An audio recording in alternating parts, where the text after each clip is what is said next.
Personne ici ne se rappelait quand il était arrivé. Un gamin abandonné, la chose n'était pas hélas rare en ce temps-là. La vie était difficile. Une bouche de plus à nourrir devenait parfois un obstacle insurmontable, quand ce n'étaient pas les aléas de l'existence qui contraignaient des parents à se séparer de leurs rejetons.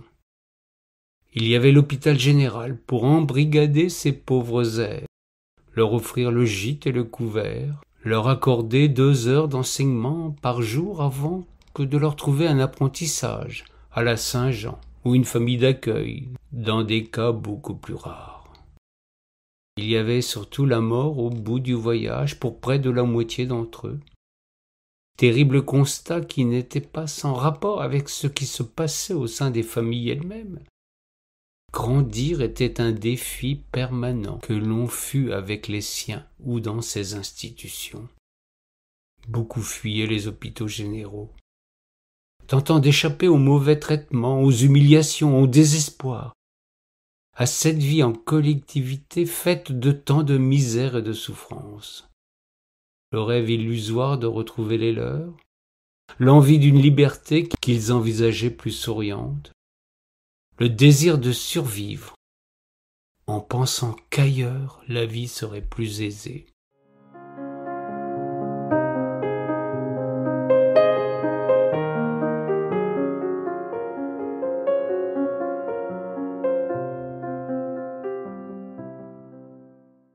Il devait être de ces fugitifs qui, ayant fui l'expérience de l'enfermement, entendaient ne plus jamais tomber dans les griffes de ces personnes charitables qui ne se doutaient guère de l'enfer qu'elles leur proposaient dans leurs établissements.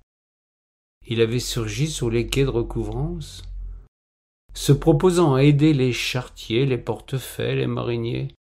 On le voyait également sur les marchés pour donner un coup de main et repartir avec de quoi manger un peu. De lui, on ne savait rien si ce n'est un prénom qu'il acceptait dévoiler à ceux en qui il avait confiance. Victor. Au fil du temps, lorsque des propos lui échappaient ou au hasard des discussions avec les mariniers, nous comprîmes qu'il avait dû s'échapper de l'hôpital général de Blois, fondé en 1657 par Gaston d'Orléans, pour héberger, enfants, les sans-aveu et les vieillards de la ville et des environs. En Orléans, pareille structure était beaucoup plus ancienne. Et c'est une nouvelle fois le bienfaiteur de la cité, Théodulphe, qui avait créé l'hôtel-Dieu au début des années 800. Puis il y eut à l'époque de ce récit un hôpital général installé dans le quartier Madeleine, à l'emplacement de l'ancien arsenal. Victor redoutait par-dessus tout de faire la connaissance de cet endroit, et se montrait particulièrement discret sur ses cachettes.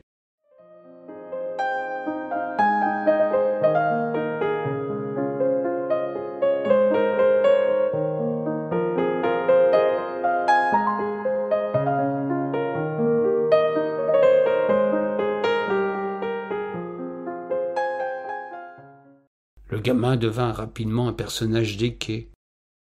Il était débrouillard, serviable, adroit, leste et costaud, en dépit de son jeune âge. Il avait moins de 13 ou 14 ans, l'âge généralement où les enfants étaient placés pour apprendre un métier ou servir de larbin. Lui n'entendait nullement se laisser mener. Il était farouchement indépendant, fier de sa liberté chèrement acquise. La journée, il allait de l'un à l'autre, multipliant ses propositions d'aide, se montrant aimable et serviable, mais disparaissant soudainement dès qu'un bicorne surgissait dans le secteur. Chacun avait compris sa situation, et c'est ainsi qu'il bénéficiait de la complicité de tous, tant Victor était apprécié des gens de Loire et de ceux de la ville. C'était bien rare d'être ainsi reconnu par ces deux mondes qui souvent s'ignoraient et se redoutaient.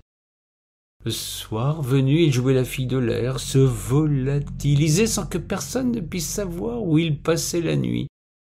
Il bénéficiait bien de quelques complicités, mais cela ne scellait rien de ses secrets. C'est tout juste si on savait que le gamin confiait ses vêtements à Irène, une lavandière de la Retrève, qui l'aidait en portant ses baquets et en poussant ses lourdes brouettes. Parfois, elle lui cédait un vêtement trop usé pour ses clients, chacun ayant compris son manège.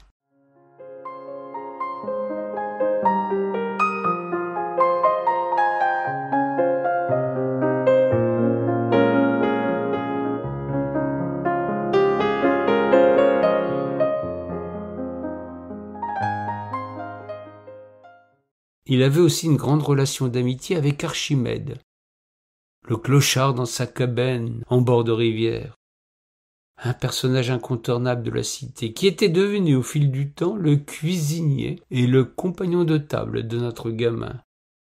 Victor le plus souvent était récompensé en denrées alimentaires, qui faisaient la régalade de ces deux-là. Il y avait encore le brave curé de l'église Saint-Donatien, qui faisait appel à lui parfois pour l'accompagner lors du sacrement de l'extrême-onction.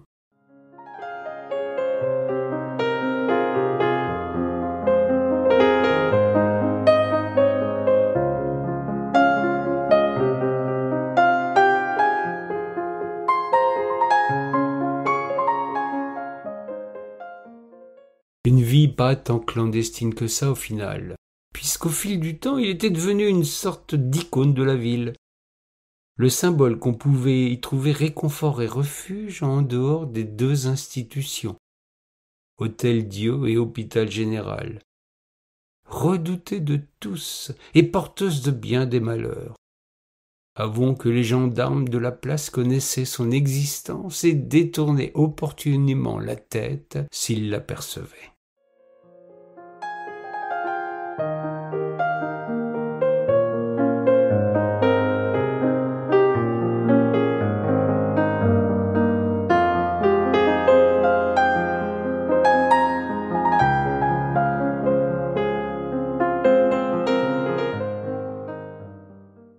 Victor grandissait, et cette vie de marginal ne pouvait plus durer.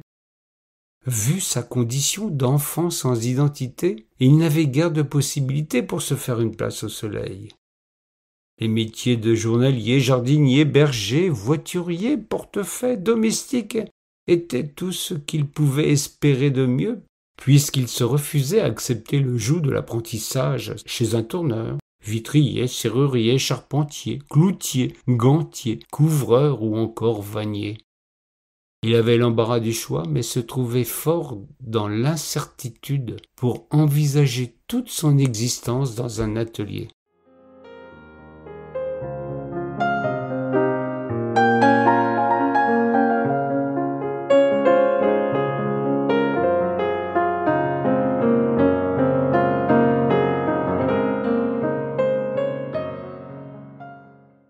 Le curé de l'église Saint-Donatien, le père Lamalice, avait bien une petite idée derrière la tête. C'est d'ailleurs pour ça qu'après chaque service rendu, il complétait son savoir en lui donnant quelques cours. Victor avait compris que le brave homme espérait le faire entrer au petit séminaire, mais profitait pleinement de ce savoir qui aurait une valeur considérable pour son avenir. Reconnaissant que Lamalice n'était pas dupe et qu'il n'en distribuait pas moins son enseignement avec conviction et enthousiasme.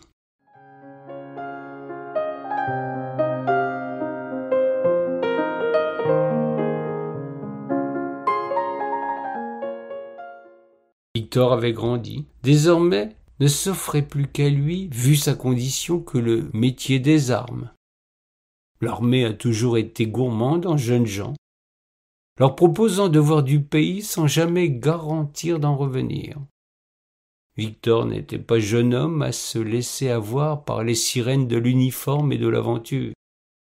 Il espérait mieux pour s'établir dans l'existence.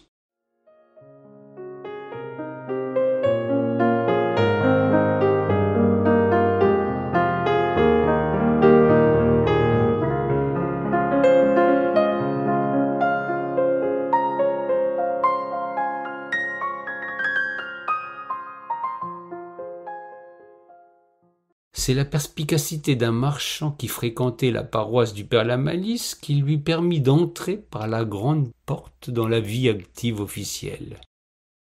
Le sieur Louis Colas Desfrancs, un notable de la place d'Orléans, spécialiste du négoce des huiles, des savons, du sucre et des eaux de vie, considéra qu'un gamin appréciait à la fois des mariniers et des gens de la rivière, des paysans qui venaient au marché et aux foires, des commerçants de la place et de tous les gens d'Aterre, serait un formidable commis. Le curé s'était porté garant. Il l'embaucha pour courir des quais à la place du Martroi des bateaux au lieu de négoce. Victor fit tenter si bien chez ce marchand avisé qu'il gagna du galon et devint rapidement un rouage indispensable de la grande maison de commerce.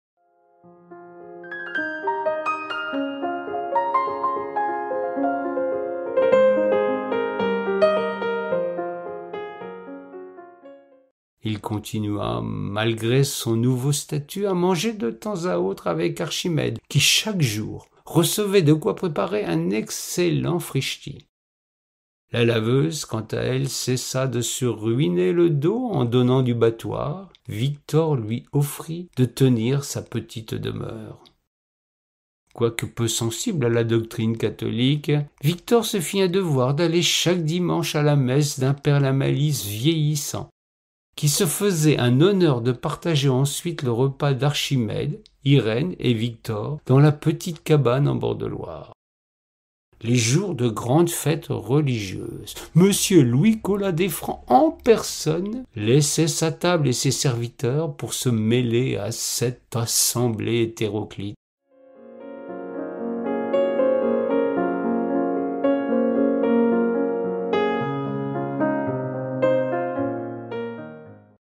Il cédait du reste volontiers le bénédicité au père Lamalisse avant que le sang du Christ ne coule en abondance dans les godets. Seule concession qu'il imposait, c'est lui qu'il rompait le pain. L'enfant de la Loire à cet instant précis remerciait le très grand et versait toujours une petite larme en se rappelant son parcours.